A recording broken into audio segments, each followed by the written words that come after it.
Oi, gente, eu sou a Tailane Costa. Aqui eu falo sobre livros e escrita. E hoje eu tô aqui para continuar a leitura de Dom Casmurro, esse clássico do Machado de Assis, que tanto nos encanta e que ainda não encanta algumas pessoas que não tiveram a oportunidade de ler. Mas é justamente por isso que eu trouxe esse projeto. Se você ainda não leu esse livro, não te custa nada acompanhar esses vídeos, ou até mesmo, se você preferir, acompanhar apenas ouvindo enquanto você faz alguma outra atividade que seja mais tranquila e que te faça prestar atenção. Eu acredito que você vai se surpreender e vai gostar muito. Hoje eu começo do capítulo 9, que se chama A Ópera, dando sequência a essa leitura. Esse já é o quarto vídeo, então se você não viu ainda nenhum, recomendo que você veja na ordem. Eu vou deixar a playlist passando aí nos cards, aí depois você volta para esse vídeo, tá bom? Vamos para a leitura. Capítulo 9, A Ópera. Já não tinha voz, mas teimava em dizer que a tinha. O desuso é que me faz mal, acrescentava. Sempre que uma companhia nova chegava da Europa, ia ao empresário e expunha-lhe todas as injustiças da terra e do céu. O empresário cometia mais uma e ele saía a bradar contra a iniquidade. Trazia ainda os bigodes dos seus papéis. Quando andava, apesar de velho, parecia cortejar uma princesa de Babilônia. Às vezes, cantarolava sem abrir a boca, algum trecho ainda mais idoso que ele ou tanto. Vozes assim abafadas são sempre possíveis. Vinha aqui jantar comigo algumas vezes. Uma noite, depois de muito chiante, repetiu-me a definição do costume. E como eu lhe dissesse que a vida tanto podia ser uma ópera como uma viagem de mar ou uma batalha, abanou a cabeça e replicou: a vida é uma ópera e uma grande ópera. O tenor e o barítono lutam pelo soprano, em presença do baixo e dos comprimários, quando não são o soprano e o contralto que lutam pelo tenor, em presença do mesmo baixo e dos mesmos comprimários. Há coros numerosos, muitos bailados e a orquestração é excelente. Mas, meu caro Marcolini, que, depois de beber um gole de licor, pousou o cálice e expôs-me a história da criação, com palavras que vou resumir. Deus é o poeta. A música é de Satanás, jovem maestro de muito futuro, que aprendeu no Conservatório do Céu. Rival de Miguel, Rafael e Gabriel, não tolerava a precedência que eles tinham na distribuição dos prêmios. Pode ser também que a música em demasia doce e mística daqueles outros condiscípulos fosse aborrecível ao seu gênio essencialmente trágico. Tramou uma rebelião que foi descoberta a tempo, e ele expulso do conservatório. Tudo se teria passado sem mais nada se Deus não houvesse escrito um libreto de ópera, do qual abrir a mão por entender que tal gênero de recreio era impróprio da sua eternidade. Satanás levou o manuscrito consigo para o inferno, com o fim de mostrar que valia mais que os outros, e acaso para reconciliar-se com o céu, compôs a partitura e logo que a acabou, foi levá-la ao Padre Eterno. Senhor, não desaprendi as lições recebidas, disse-lhe. Aqui tendes a partitura, escutai-a, emendai-a, fazei-a executar, e se a achardes digna das alturas, admiti-me com ela a vossos pés. Não, retorquiu o Senhor, não quero ouvir nada. Mas, Senhor, nada, nada. Satanás suplicou ainda, sem melhor fortuna, até que Deus, cansado e cheio de misericórdia, consentiu que a ópera fosse executada, mas fora do céu. Criou um teatro especial, este planeta, e inventou uma companhia inteira, com todas as partes, primárias e comprimárias, coros e bailarinos. Ouvi agora alguns ensaios.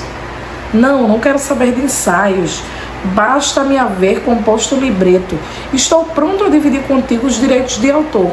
Foi talvez um mal essa recusa. Dela resultaram alguns desconcertos que a audiência prévia e a colaboração amiga teriam evitado. Com efeito, há lugares em que o verso vai para a direita e a música vai para a esquerda. Não falta quem diga que nisso mesmo está a beleza da composição, fugindo à monotonia, e assim explicam o terceto do Éden, a área de Abel, os coros da guilhotina e da escravidão. Não é raro que os mesmos lances se reproduzam, sem razão suficiente. Certos motivos cansam a força da repetição. Também há obscuridades. O maestro abusa das massas corais, encobrindo muitas vezes o sentido por um modo confuso. As partes orquestrais são, aliás, tratadas com grande perícia. Tal é a opinião dos imparciais. Os amigos do maestro querem que dificilmente se possa achar obra tão bem acabada. Um ou outro admite certas rudezas e tais ou quais lacunas, mas com o andar da ópera é provável que estas sejam preenchidas ou explicadas e aquelas desapareçam inteiramente, não se negando o maestro a emendar a obra onde achar que não responde de todo ao pensamento sublime do poeta. Já não dizem o mesmo os amigos deste. Juram que o libreto foi sacrificado, que a partitura corrompeu o sentido da letra, e posto que seja bonita em alguns lugares e trabalhada com arte em outros, é absolutamente diversa e até contrária ao drama. O grotesco, por exemplo, não está no texto do poeta, com a excrescência para imitar as mulheres patuscas de Windsor. Este ponto é contestado pelos satanistas com alguma aparência de razão. Dizem eles que, ao tempo em que o jovem Satanás compôs a grande ópera, nem essa farsa nem Shakespeare eram nascidos. Chegam a afirmar que o poeta inglês não teve outro gênio senão transcrever a letra da ópera, com tal arte e fidelidade que parece ele próprio o autor da composição. Mas, evidentemente, é um plagiário. Esta peça, conclui o velho tenor, durará enquanto durar o teatro, não se podendo calcular em que tempo será ele demolido por utilidade astronômica. O êxito é crescente.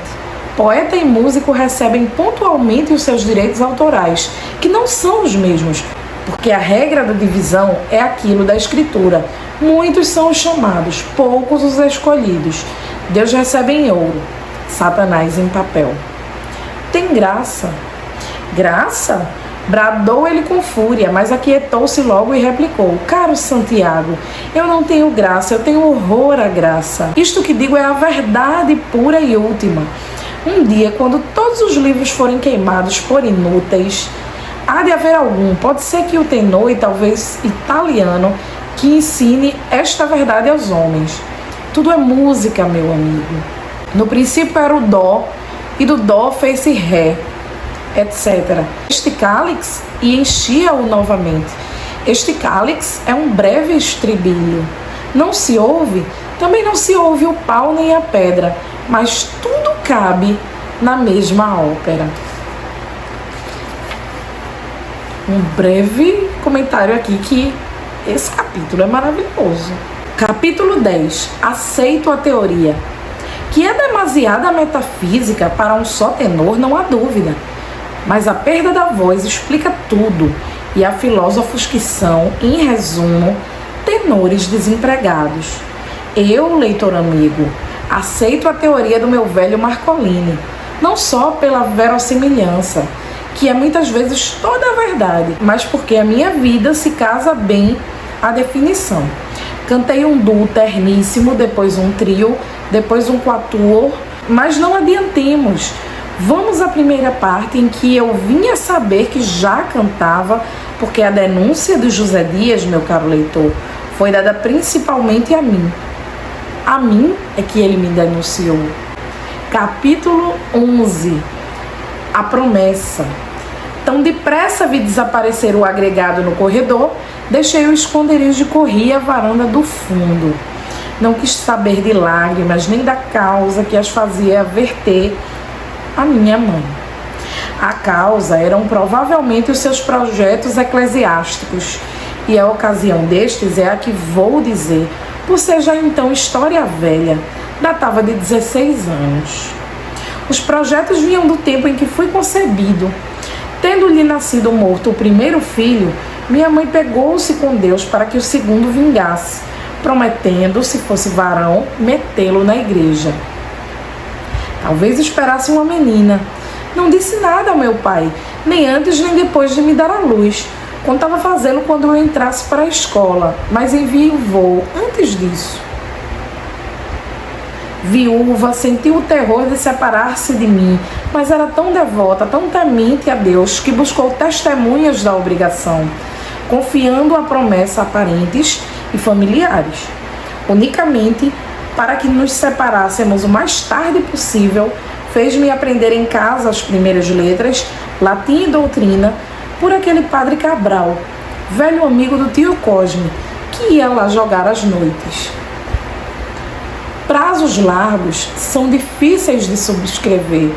A imaginação os faz infinitos. Minha mãe esperou que os anos viessem vindo. Entretanto, ia me afeiçoando à ideia da igreja. Brincos de criança, livros devotos, imagens de santos, conversações de casa, tudo convergia para o altar. Quando íamos à missa, dizia-me sempre que era para aprender a ser padre e que reparasse no padre, não tirasse os olhos do padre. Em casa, brincava de missa, um tanto às escondidas, porque minha mãe dizia que missa não era coisa de brincadeira. Arranjávamos um altar, Capitu e eu. Ela servia de sacristão e alterávamos o ritual, no sentido de dividirmos a hóstia entre nós. A hóstia era sempre um doce. No tempo em que brincávamos assim, era muito comum ouvir a minha vizinha: "Hoje é a missa?" Eu já sabia o que isto queria dizer.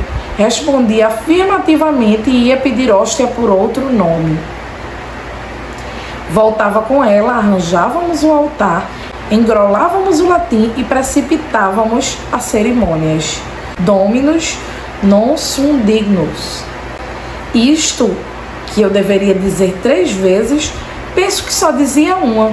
Tal era a gulodice do padre e do sacristão. Não bebíamos vinho nem água.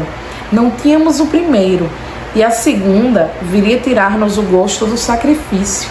Ultimamente não me falavam já do seminário, a tal ponto que eu supunha ser negócio findo. 15 anos, não havendo vocação, pediam antes o seminário do mundo que o de São José.